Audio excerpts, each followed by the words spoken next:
Santa Teresita del Niño Jesús fue una reconocida y muy querida doctora de la Iglesia Católica, una verdadera maestra en términos de santidad que logró ingresar al monasterio de las Carmelitas Descalzas, en la ciudad de Lisieux, para entregar su vida por completo a Dios. Fue una verdadera santa que enseñó y que continúa enseñando en nuestros tiempos la sencillez y el amor de Dios para con el prójimo.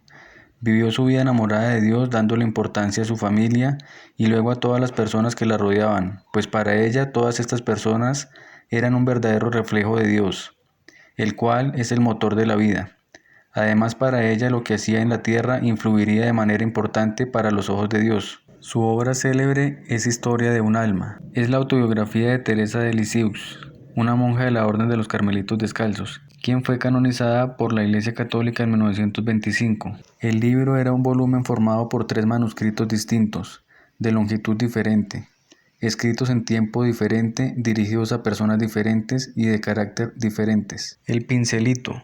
Si el lienzo que pinta un artista pudiera pensar y hablar, seguramente no se quejaría de que el pincel lo toque y lo retoque sin cesar, ni tampoco envidiaría la suerte de ese instrumento, pues sabría que la belleza que lo adorna no se la debe al pincel, sino al artista que lo maneja. El pincel, por su parte, no puede gloriarse de haber hecho él la obra de arte. Sabe que los artistas no se atan a un instrumento, que se ríen de las dificultades, que a veces les gusta escoger instrumentos débiles y defectuosos. Madre querida, yo soy un pincelito que Jesús ha escogido para pintar su imagen en las almas que usted me ha confiado. Un artista no utiliza solamente un pincel, necesita al menos 2. El primero es el más útil, con él da los colores comunes y cubre totalmente el lienzo en muy poco tiempo.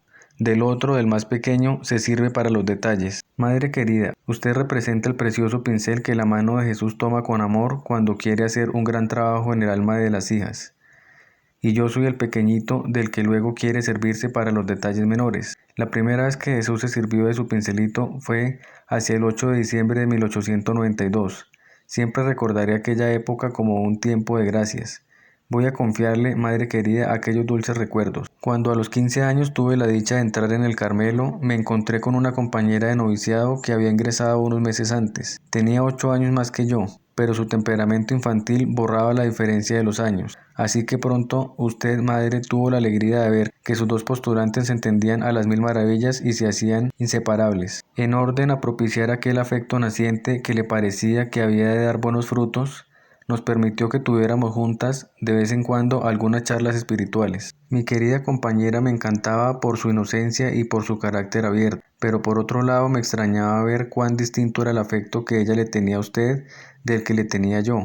Había también en su comportamiento con las hermanas muchas otras cosas que yo hubiera deseado que cambiase. Ya en aquella época Dios me hizo comprender que hay almas a las que su misericordia no se cansa de esperar, a las que no concede su luz sino paso a paso. Por eso yo me cuidaba muy bien de adelantar su hora y esperaba pacientemente a que Jesús tuviese a bien hacerla llegar. Reflexionando un día sobre el permiso que usted nos había dado para hablar y así inflamarnos más en el amor de nuestro esposo, como dicen nuestras santas constituciones, me di cuenta con tristeza de que nuestras conversaciones no alcanzaban el fin deseado. Entonces Dios me dio a entender que había llegado el momento y que ya no tenía por qué tener miedo a hablar, o que de lo contrario debería poner fin a unas conversaciones que tanto se parecían a las de 2 amigas del mundo. Aquel día era sábado. Al día siguiente, durante la acción de gracias, le pedí a Dios que pusiera en mi boca palabras tiernas y convincentes, o más bien, que hablase Él mismo por mi boca. Jesús escuchó mi oración y permitió que el resultado colmase ampliamente mi esperanza,